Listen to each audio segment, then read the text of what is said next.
L'agriculture biologique, c'est cultiver en respect, en harmonie avec la nature, avec ceux qui les consomment aussi, et voilà. Voilà, c'est sans mettre de produits de synthèse, de produits à base de pétrole, etc. Parce que la terre, elle sait aussi produire les éléments nutritifs. Voilà, au lieu de les apporter, on essaie de faire en sorte qu'elle puisse les avoir de par elle-même, par des engrais verts, par des rotations de culture, par plein de phénomènes comme ça que l'on accumule et qui font que la terre reste fertile. Personnellement, je me suis installée en tant qu'agricultrice et dans le maraîchage parce qu'il y avait l'attraction animale moderne. Voilà, c'est le fruit d'une rencontre parce que l'attraction animale moderne permet de travailler la terre dans le but du développement durable, c'est-à-dire que si un jour il n'y a plus de gasoil, on pourra toujours travailler la terre. Et d'autre part, surtout ce qui est très important, c'est que ça travaille la terre différemment. On travaille la terre dans le respect de la terre et dans le respect des micro-organismes, etc. Donc ça c'est un peu technique, mais le résultat est là et de plus en plus de personnes s'intéressent à l'attraction animale moderne dans le maraîchage et dans d'autres cultures aussi.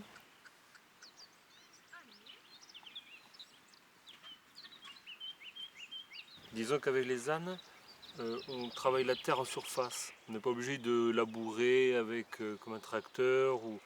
Euh, Tout reste en surface. Et c'est ce qu'il faut, quoi. Pour le bio, c'est ce qu'il faut.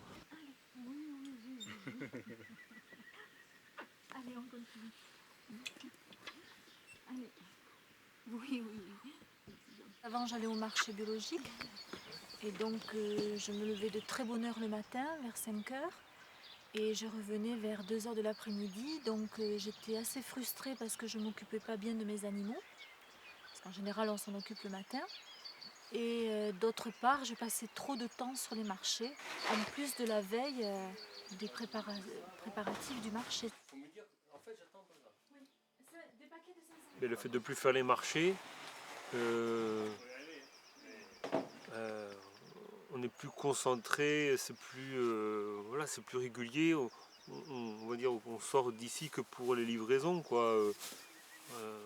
On produit ici, mais on va pas charger la voiture pour aller au marché et peut-être revenir avec. Là,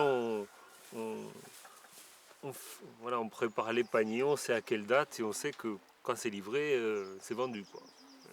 Et voilà, le boulot est mieux organisé. On est plus concentré que sur la map, quoi, en fait. Techniquement aussi, ça pousse les producteurs à être plus précis parce qu'il faut produire des légumes durant toute l'année et en quantité suivant les saisons, donc, et puis en grande variété aussi. Alors que quand on est au marché, on peut se contenter de faire que les légumes qui nous plaisent et qu'on réussit. Tandis que les Amapiens, ils sont un petit peu exigeants, ils ont raison. Ils veulent de la variété en légumes. On a un contact direct avec l'Amapien. Voilà, c'est un contact régulier, c'est un échange. Oui, merci. Vous aurez votre petit mot. Voilà. Avec plaisir. Bonne soirée.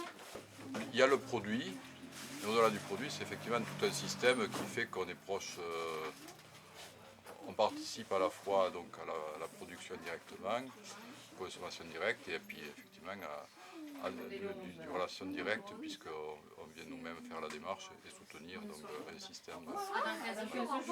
Et donc on est satisfait à la fois pour manger des légumes bien sûr bio, dont on connaît l'origine. Et puis surtout, donc, c'est soutenir tout un système qui fait qu'on est dans une agriculture locale, avec donc un développement local qui permet à des producteurs locaux de pouvoir vivre dans un système associatif reconnu.